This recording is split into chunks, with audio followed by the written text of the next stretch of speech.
Hello friends, कैसे हैं आप सभी। स्वागत है आपका सिद्धार्थ क्रिएशंस चैनल में।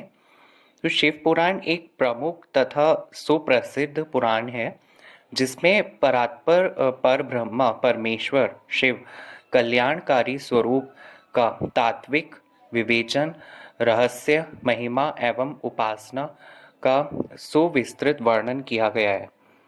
चलिए तो शुरू करते हैं कि कथा श्री गणेश स्तुति से। श्री ओम गणेशाय नमः। नारद उवाच परम्य शीर्षदेवं गौरीपुत्रं विनायकं भक्तवशं स्मृत्यम् आयुर्भर्तसिद्धाये प्रथमं वक्रतुण्डं च एकदन्तं द्वितीयकं तृतीयं कृष्णपिङ्गक्षं गजवक्त्रं चतुर्भुजं लंबोदरं पंचशस्त्रविकासमेव च सप्तमं विघ्नराजेन्द्रं धूमवर्णं तथाष्टमं नवमं बालचन्द्रं चतुर्दशं तु विनायकम् एकदशं गणपतिं द्वादशं तु गजाननं द्वादशानि नमामि त्रिसन्ध्यं ह्य पाठे नरः न च विघ्नभयं तस्य सर्वसिद्धिकरं प्रभु।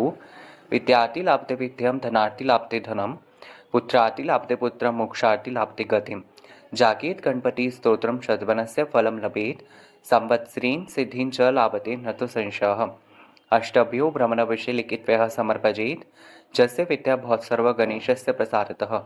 इति श्री नारद पुराणे संकटनाशनम नाम श्री गणेश स्तोत्रम संपूर्णम। ओम नमः शिवाय। ओम नमः शिवाय। ओम नमः शिवाय। ओम नमः शिवाय। ओम नमः शिवाय। शिवाय शिवाय। ओम नमः शिवाय। तो भगवान शिव के भिक्षुवर्यावतार की कथा। राजकुमार और द्विज कुमार पर कृपा। नंदीश्वर कहते हैं, मुनि श्रेष्ठ, अब तुम भगवान शंभु के नारी संदेह भंजक भिक्षु अवतार का वर्णन सुनो, जिसे उन्होंने अपने भक्त पर दया करके ग्रहण किया था। विदर्भ देश में सत्यरथ नाम से प्रसिद्ध एक राजा थे, जो धर्म में तत्पर, सत्यशील और बड़े बड़े शिव भक्तों से प्रेम करने वाले थे।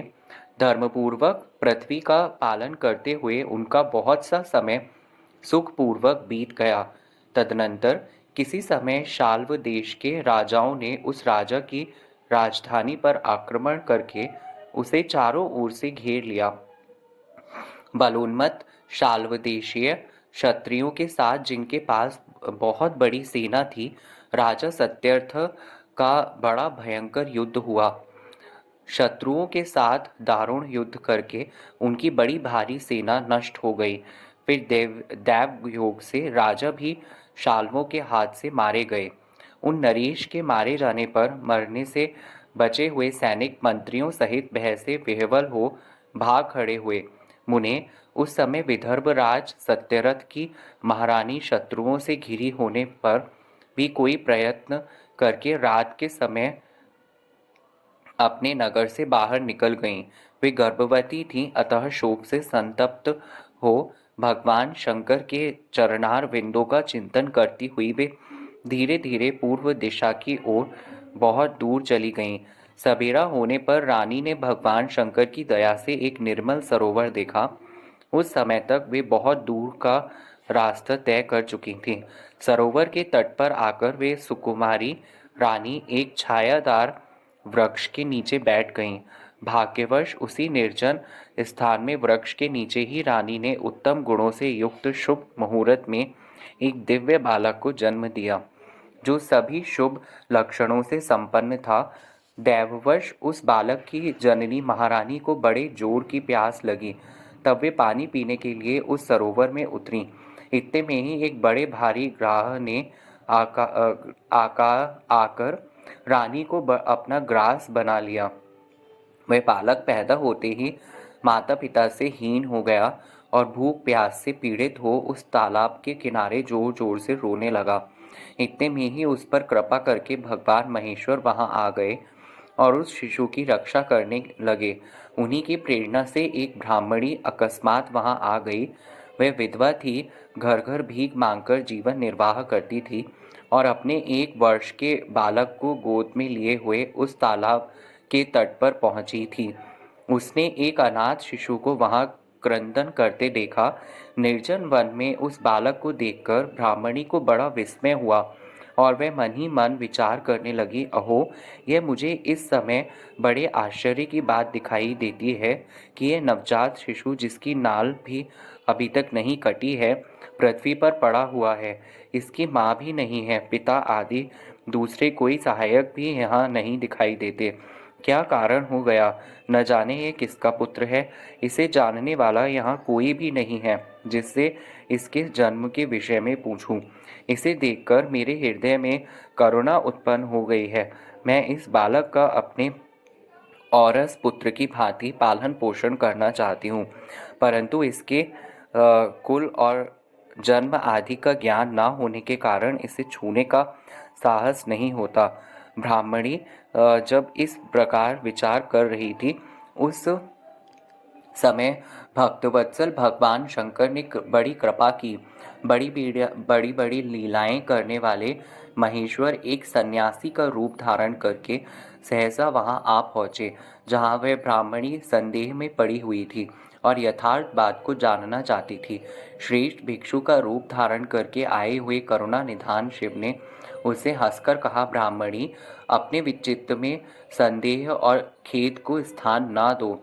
यह बालक परम पवित्र है, तुम इसे अपना ही पुत्र समझो और प्रेम पूर्वक इसका पालन करो। ब्राह्मणी बोली, प्रभु, आप मेरे भाग्य से ही यहाँ पधारे हैं। इसमें संदेह नहीं कि मैं आपकी आज्ञा से इस बालक का अपने पुत्र की ही भांति पालन पोषण करूंगी।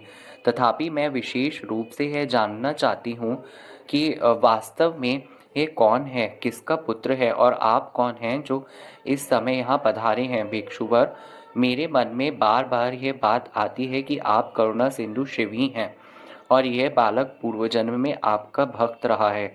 किसी कर्म दोष से यह इस दुर्वस्था में पड़ गया है। इसे भोगकर यह पुनः आपकी कृपा से परम कल्याण का भागी होगा। मैं भी आपकी माया से ही मोहित हो मार्ग भूलकर यहाँ आ गई हूँ। आपने ही इसके पालन के लिए मुझे यहाँ भेजा है। भिक्षु प्रवर शिव ने कहा, ब्राह्मणी सुनो, यह बालक शिव भक्त विदर्भराज सत्यरथ का पुत्र है। सत्यरथ को शाल्वदेशीय क्षत्रियों ने युद्ध में मार डाला है। उनकी पत्नी अत्यंत व्यग्र हो रात में शीघ्रतापूर्वक अपने महल से बाहर भाग गईं। उन्होंने यहाँ आकर इस बालक को जन्म दिया। सबेरा होने पर वे प्यास से पीड़ित हो सरोवर में उतरी। उसी समय दैववश एक ग्राह ने आकर उन्हें अपना आहार बना लिया। ब्राह्मणी ने पूछा, भिक्षुदेव, क्या कारण है कि इसके पिता राजा सत्यरथ श्रेष्ठ भोगों के उपभोग के समय बीच में ही शाल्वदेशीय शत्रुओं द्वारा मार डाले गए? किस कारण से इस शिशु की माता को ग्राह ने खा लिया और ये शिशु जो जन्म से ही अनाथ और बंधुहीन हो गया, इसका क्या कारण है? मेरा अपना पुत्र भी अत्यंत दरिद्र एवं भिक्षुक क्यों हुआ तथा मेरे इन दोनों पुत्रों को भविष्य में कैसे सुख प्राप्त होगा? भिक्षुवर्य, शिव ने कहा, इस राजकुमार के पिता विदर्भराज पूर्व जन्म में पांड्य देश के श्रेष्ठ राजा थे। वे सब धर्मों के ज्ञाता थे और संपूर्ण पृथ्वी का धर्म पूर्वक पालन करते थे। एक दिन प्रदोष काल में राजा भगवान शंकर का पूजन कर रहे थे और बड़ी भक्ति त्रिलोकीनाथ महादेव जी की आराधना में संलग्न थे। उसी समय नगर में सब ओर बड़ा भारी कोलाहल मचा। उस उत्कट शब्द को सुनकर राजा ने बीच में ही भगवान शंकर की पूजा छोड़ दी और नगर में शोर फैलने की आशंका से राजभवन से बाहर निकल गए। इसी समय राजा का महाबली मंत्री शत्रु को पकड़कर उनके समीप ले आया। वह शत्रु पांड्यराज का ही सामंत था। उसे देखकर राजा ने क्रोधपूर्वक उसका मस्तक कटवा दिया। शिव पूजा छोड़कर नियम को समाप्त किए बिना ही राजा ने रात में भोजन भी कर लिया। इसी प्रकार राजकुमार भी प्रदोष काल में शिव जी की पूजा किए बिना ही भोजन करके सो गया। वही राजा दूसरे जन्म में विदर्भराज हुआ था। शिव जी की पूजा में विघ्न होने के कारण शत्रुओं ने उसको सुख भोग के बीच में ही मार डाला। पूर्व जन्म में जो उसका पुत्र था वही इस जन्म में भी हुआ है। शिव जी की पूजा का उल्लंघन करने के कारण यह दरिद्रता को प्राप्त हुआ है। इसकी माता ने पूर्व जन्म में छल से अपनी सौत को मार डाला था। उस महान पाप के कारण ही वह इस जन्म में ग्रह के द्वारा मारी गई। ब्राह्मणी, यह तुम्हारा पुत्र पूर्व जन्म में उत्तम ब्राह्मण था। इसने सारी आयु केवल दान लेने में बिताई है, यज्ञ आदि सत्कर्म नहीं किए हैं, इसलिए यह दरिद्रता को प्राप्त हुआ है। उस दोष का निवारण करने के लिए अब तुम भगवान शंकर की शरण में जाओ। ये दोनों बालक यज्ञोपवीत संस्कार के पश्चात भगवान शिव की आराधना करें। भगवान शिव इनका कल्याण करेंगे। इस प्रकार ब्राह्मणी को उपदेश देकर भिक्षु श्रेष्ठ सन्यासी का शरीर धारण करने वाले भक्तवत्सल शिव ने उसे अपने उत्तम स्वरूप का दर्शन कराया। उन्हें साक्षात शिव जानकर ब्राह्मण पत्नी ने प्रणाम किया और प्रेम से गदगद वाणी द्वारा उनकी स्तुति की। तत्पश्चात भगवान शिव वहीं अंतर्धान हो गए। उनके चले जाने पर ब्राह्मणी उस बालक को लेकर अपने पुत्र के साथ घर को चली गई। एक चक्र का नाम के सुंदर ग्राम में उसने घर बना रखा था। वह उत्तम अन्न से अपने बेटे तथा राजकुमार का